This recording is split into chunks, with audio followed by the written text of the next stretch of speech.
ఒకసారి మసూదన్ రెడ్డి గారు రియాక్ట్ అవ్వండి.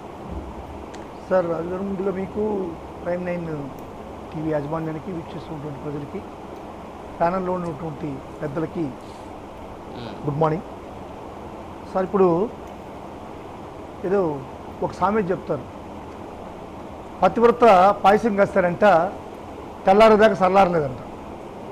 ఆ విధంగా ఉంది చంద్రబాబు నాయుడికి మన విజయశేఖర రెడ్డి గారి మాటలు వింటూ ఉంటే. నిజంగా విజయశేఖర రెడ్డి గారు ఒక కాంట్రాక్టర్ అయినా ఆ కాంట్రాక్ట్లో జరిగేటువంటి దుమారాలు ఎట్లా నడుస్తాయి అనేది కనీసం ప్రాక్టికల్గా ఆయన తెలుసు అన్నీ. అయినా కానీ ఈ విధంగా ఉదయాన్నే వచ్చి అబద్ధాలు చంద్రబాబు నాయుడు కోసం చెప్పడం ఏంటి సార్? ఆయన చంద్రబాబు ఎంత అభిమాని కావచ్చు, చంద్రబాబు నాయుడు లోకేష్ గారి అభిమాని కావచ్చు, ఆయన కాదనట్లేదు. ఇంత దుర్మార్గమైనటువంటి మాటలు తెల్లవారితో వచ్చి చెప్పడం ఏంటి సార్? ఏ విధంగా రింగ్ అవుతాయి తెలుసా? 4 కాంట్రాక్టర్లు, 5 మంది కాంట్రాక్టర్లు, 10 మంది కాంట్రాక్టర్లు టెండర్లో పార్టిసిపేట్ చేసినా కానీ టెండర్లో రింగ్ సిస్టమ్ అని ఒకటి ఉంటుంది. ఈ రింగ్ సిస్టమ్ విజయశేఖర రెడ్డికి బాగా తెలుసు. అయినా కానీ వచ్చి ఇక్కడ వేదాలు చెప్తున్నాడు, పాయసం కొడుతున్నాడు. తప్పు సార్. ఇప్పుడు మీరు చెప్పేది భీమా ఇంజనీరింగ్ మాత్రమే చెప్తున్నారు సార్. భీమా ఇంజనీరింగ్ జరిగింది కొంచెం. ఇంకొకటి చెప్పాలి సార్. మీరు ఆర్బీఆర్ అనేటువంటి ఒక కన్స్ట్రక్షన్ ఉంది. ఆర్బీఆర్ రాసుకోండి, విజయశేఖర రెడ్డి గారు వినండి. ఆర్బీఆర్ కన్స్ట్రక్షన్లో అమరావతిలో 13 ప్యాకేజీస్ ఇచ్చారు. అదేవిధంగా సాగునీటి పథకాల్లో 4 ప్యాకేజీస్ ఇచ్చారు. హంద్రీనివాలో, పోలవరంలో ఒక ప్యాకేజ్ ఇచ్చారు. మొత్తం వాళ్ళకి 17 ప్యాకేజెస్ ఏ విధంగా అక్రమంగా అన్యాయంగా కట్టబెట్టారో అనేటువంటిది విజయశేఖర రెడ్డి గారు తెలుసుకోవాలి. ఫస్ట్ పెద్దలు ప్యానల్లో ఉన్నటువంటి అందరూ కూడా తెలుసుకోవాలి. ఈ ఆర్బీఆర్ కన్స్ట్రక్షన్ అనేటువంటి వ్యక్తి ఎవరంటే రాయల్ రఘు. ఈ రాయల్ రఘు ఎవరంటే మన చంద్రబాబు నాయుడు గారికి యుగ పురుషుడు కాదని కనిపించేటువంటి ఒక వ్యక్తి యొక్క కొడుకు యొక్క వియ్యంకుడు. వీళ్ళకి ఆస్థాన పండితులు మాదిరి ఉన్నటువంటి ఏదైతే వ్యక్తి ఉన్నాడో ఈనాడు సంస్థల అధినేత, ఆయన ఇప్పుడు ఉన్నటువంటి కిరణ్ గారికి వియ్యంకుడు రాయల్ రఘు. ఈయనకి అమరావతిలో 13 పనులు, సాగునీటి ప్రాజెక్టులలో 4 పనులు కలిసి 6,859.95 కోట్ల రూపాయలని దారాదత్తం చేశారు. దాంట్లో 685.99 కోట్ల రూపాయలు అడ్వాన్స్, మొబిలైజేషన్ అడ్వాన్స్ ఇచ్చారు. వీటిల్లో లెఫ్ట్ బ్యాంక్ కెనాల్ A5A5 అనేటువంటి దాంట్లో పోలవరంలో 2019 అక్టోబర్ 3 నాటికి మిగిలిన పని ఎంతంటే 81.63 కోట్లు, 81.63 కోట్లు మిగిలితే దీన్ని మళ్ళీ రీఎస్టిమేషన్ వేసి 293.6 కోట్ల రూపాయలకు పెంచారు.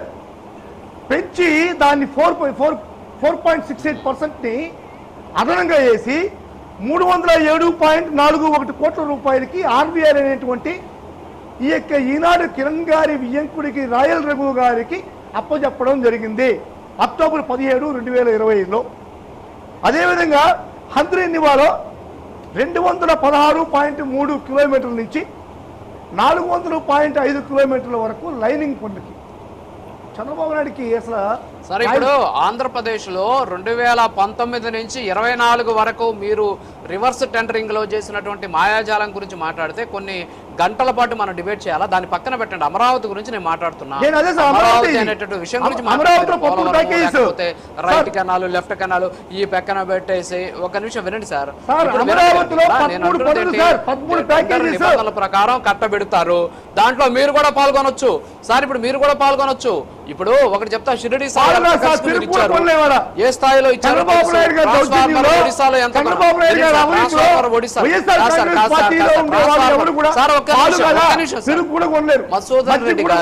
మధుసూదన్ రెడ్డి గారు మీరు వేయండి, టెండర్లు వేయండి. టెండర్లు ఇవ్వకపోతే అప్పుడు అడగండి.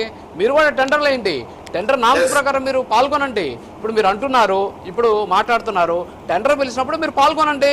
మీకు కానీ ఇవ్వకపోతే మాకు అన్యాయం జరిగింది, టెండర్ నిబంధనలు పక్కన పెట్టి వాళ్ళ కంపెనీలకు ఇచ్చుకున్నారు అని కానీ మీరు కానీ చెబితే, అంటే మీరు ఎందుకు వేయరు అంటే మాకు బిల్లులు రావు అని చెప్పేసి రీసెంట్గా మనం చూసాం. పెద్దిరెడ్డి రామచంద్రారెడ్డి గారి కంపెనీకి సంబంధించి పెద్దిరెడ్డి గారి సతీమణి మేడం డైరెక్టర్గా సుప్రీంకోర్టు కూడా వెళ్ళినటువంటి పరిస్థితి. ఏంటి మా బిల్లులు ఇవ్వట్లేదు, వాటిని రిలీజ్ చేయండి అని చెప్పేసి. సో మీరు ఎలాగో పాల్గొనరు. సో చేసేటటువంటి పనులు ఏదో విధంగా అమరావతిని అడ్డుకోవాలి, అందుకోసం ఇలాంటి అంశాలను ఏమైనా తెరపైకి తీసుకొస్తున్నటువంటి అనుమానాలు ఉన్నాయి ప్రజల్లో. సార్, వాటిని నివృత్తి చేయాల్సినటువంటి బాధ్యత మీ మీద ఉంది. అక్కడ జరిగిన అక్రమాలు ఏంటో చెప్పండి, జరిగిన అక్రమాలు చెప్పండి. టెండర్ ప్రక్రియ నాకు అనవసరం, జరిగిన అక్రమాలు ఏంటి, మీ దగ్గర అలాంటి సాక్ష్యాలు ఉన్నాయి. సార్ నేను ఒకటి చెప్తాను సార్. ఇప్పుడు ఏదైతే అమరావతిలో జరిగేటువంటి కన్స్ట్రక్షన్స్లో టవర్ 1 and 2, అదేవిధంగా GID tower 4 and 5, tower 3 and 4 జరుగుతున్నాయి. టవర్ 1 and 2 వచ్చి షాపూర్జీ పర్లంజీకి 2018లో వచ్చింది. అది ఒక 700 కోట్లు ఉంటే దాన్ని 200% హైక్ చేసి సేమ్ అదే కంపెనీకి ఇప్పుడు 2024లో కూడా ఇచ్చారు షాపూర్జీ పర్లంజీ. అదేవిధంగా జిఐడి టవర్కి వస్తే 2018లో ఎన్సీసీకి వచ్చింది, ఇప్పుడు 2024లో కూడా ఎన్సీసీకి వచ్చింది. అదేవిధంగా టవర్ 3, 4 పోతే 2018లో ఎల్ఎన్టీకి వచ్చింది, ఇప్పుడు కూడా ఎల్ఎన్టీకి వచ్చింది. అంటే అది ఏ విధంగా జరిగింది, ఎందుకు వచ్చింది? టవర్ 1 and 2 అప్పుడు ఏదైతే షాపూర్జీ పర్లంజీకి వచ్చిందో అదే పర్లంజీ షాపూర్జీకి, అదేవిధంగా ఎన్సీసీకి, అదేవిధంగా ఎల్ఎన్టీకి అదే కాంట్రాక్టు 2018 నుంచి 2024కి జరిగిన టెండర్లో కూడా వచ్చాయంటే దీంట్లో ఏది లోపం, దీంట్లో లోపాలు ఏం జరిగాయి అనేటువంటిది ప్రజలకి అందరికీ తెలుసు. మీరు ఎంత కప్పిపెట్టినా సరే తెలుగుదేశం పార్టీ యొక్క అక్రమాలు ఇక్కడ ఒకటి చెప్పండి సార్. దీంట్లో జరిగే అక్రమాలు ఇక్కడ ఒకటి దౌర్భాగ్యకరమైన విషయం ఏంటంటే సార్, మసూదన్ రెడ్డి గారు ఇక్కడ జరుగుతున్న మనకు దౌర్భాగ్యకరమైన విషయం ఏంటి అంటే ఈ మొబిలైజేషన్ అడ్వాన్సెస్ కావచ్చు, తర్వాత వచ్చేసి కంపెనీలకు సంబంధించినటువంటి కాంట్రాక్టులు అప్పచెప్పేటటువంటి ప్రయత్నం కావచ్చు, తర్వాత వాటి అంచనాలు పెంచేటటువంటి అంశం కావచ్చు, ఇవన్నీ కూడా దౌర్భాగ్యం ఏంటి అంటే ప్రభుత్వాలు చేసే దౌర్భాగ్యాలు అనమాట ఇవన్నీ.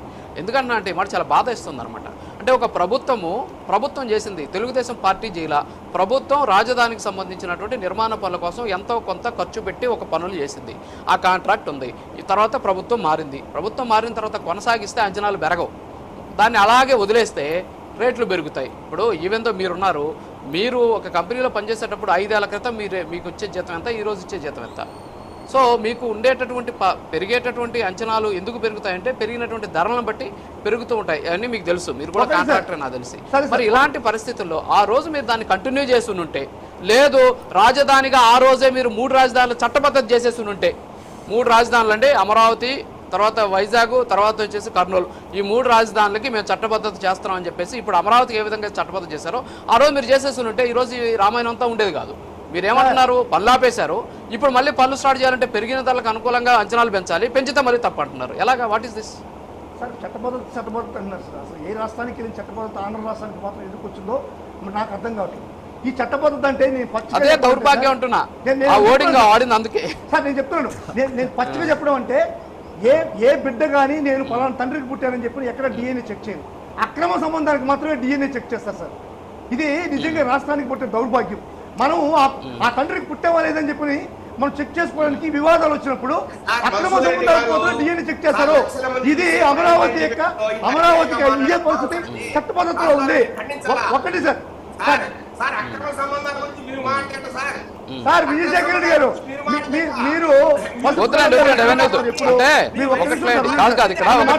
విజయశేఖర రెడ్డి గారు మీరు ఆగాలి. విజయశేఖర రెడ్డి గారు మీరు ఆగాలి. ఇప్పుడు ఒకటి కాదు విజయశేఖర రెడ్డి గారు విజయశేఖర రెడ్డి గారు ప్లీజ్. విజయశేఖర రెడ్డి గారు ఇక్కడ ఏంటంటే మనకు మసూదన్ రెడ్డి గారు ఒక మంచి సామెతలతో వస్తారనమాట. సో వాటిని సామెతలుగా తీసుకోండి, అంతేకాని మీరు సీరియస్గా తీసుకోవద్దు. అంటే ఆయన డిబేట్లో నేను కూడా కొన్ని సామెతలు నేర్చుకుంటున్నా. ప్రతి డిబేట్లో ఏదో ఒక సామెత చెప్తారు. సో ఆ సామెతలు నేర్చుకుందాం మనం కూడా. అంటే జనాలకు అవసరమైన మాండలికాలు మాట్లాడుకుందాం. సరేలే అవన్నీ పక్కన పెట్టేసి దాన్ని సీరియస్గా తీసుకోవాల్సిన అంశం లేదు. మసూదన్ రెడ్డి గారు క్లోజ్. 2018లో ₹1 ఉండింది సిమెంట్, దాన్ని ఇప్పుడు ఎంత వచ్చిందంటే ₹10, ₹20 అవుతుంది. అంటే 15%, 20% పెరుగుతుంది సార్. సిమెంట్ కావచ్చు, ఇసుక అయితే ఫ్రీ, అబ్సల్యూట్ ఇసుక ఫ్రీ. మెటీరియల్ కూడా మ్యాక్సిమం కోర్స్ గ్రైండ్ కానీ, ఫైన్ గ్రైండ్ కానీ, సిమెంట్ కానీ, లేబర్ కానీ, స్టీల్ కానీ, ఇవే రా మెటీరియల్స్ కన్స్ట్రక్షన్స్లో. వీటిల్లో సిమెంట్లో కావచ్చు ఒక 10%, 15% పెరుగుతుంది 2018కి 2024కి. అదేవిధంగా స్టీల్లో కూడా మ్యాక్సిమం 20% పెరుగుతుంది. ఈ రోజు జిఐడి టవర్లో కానీ టవర్ 1 సార్. విజయశేఖర రెడ్డి గారు మీరు రాసుకోండి సార్. మీరు మరీ చంద్రబాబుకి ఈ విధంగా వంత పాడితే ప్లీజ్ సార్. టైం అవుతుంది సార్, ఇప్పుడు చేయాలి తప్పదు కదా, వాళ్ళ పార్టీ కదా మరి. ఇప్పుడు జిఐడి టవర్లో టవర్ 1 and 2, టవర్ 3 and 4లో ఒకేసారి 200% హైప్ చేశారంటే మెటీరియల్ కాస్ట్ 200% పెరిగిందా సార్? నేను ఒకటి చెప్తాను సార్. తాత్కాలిక సచివాలయం అనేటువంటి ఒక సచివాలయం ఉంది సార్ అమరావతిలో. తాత్కాలికమైనటువంటిది ఒక సచివాలయం కట్టారు సార్. ఈ తాత్కాలిక సచివాలయంలో కట్టేటప్పుడు construction cost ₹3,300 construction cost estimation వేసి చంద్రబాబు నాయుడు గారు స్టార్ట్ చేశారు. అది ఎండింగ్ అంతా 19,175 రూపాయలు అయింది సార్. ఓకే. అంటే 19,175 రూపాయలు ఎంత ఎక్కువ సార్. భూమి కొనుగోలు లేదు, ఓన్లీ కన్స్ట్రక్షన్ కాస్తే సిమెంట్ మాత్రమే కొంటారు, ఇసుక ఫ్రీ, మిగతా ఇటువంటి ఎమ్యూనిటీస్ అన్నీ కూడా ఫ్రీగా ఉన్నప్పుడు అంత కాస్ట్ ఎందుకు పడుతుందో నాకు అర్థం కావట్లేదు. ఎంత మంచి కన్స్ట్రక్షన్ బిల్డింగ్ కట్టినా కానీ 4,000 కన్నా దాకా. Okay sir. ఈవెన్ ప్రపంచంలోనే హైయెస్ట్ అయినటువంటి బుర్జ్ ఖలీఫా కూడా ఓకే. 25,000. బుర్జ్ ఖలీఫానే 25,000 అయితే తాత్కాలిక సచివాలయం 20,000 సార్. ఓకే. దీంట్లో ఎంత యుద్ధ ప్రాతిపదికన చంద్రబాబు నాయుడు గారు మోసం చేశారో, లూటు చేశారో మనం అందరికీ చెప్పాలి. ఇటువంటి ఇప్పుడు ఈ రోజు కడుతున్నటువంటి ఈ యొక్క Yes, yes. ఓకే సార్, నాకు ఇక్కడ ఒక చిన్న బ్రేక్ ఉంది. Yes, yes. ఒక చిన్న బ్రేక్ ఉంది sir. Okay, yes Masood Reddy గారు వస్తాను.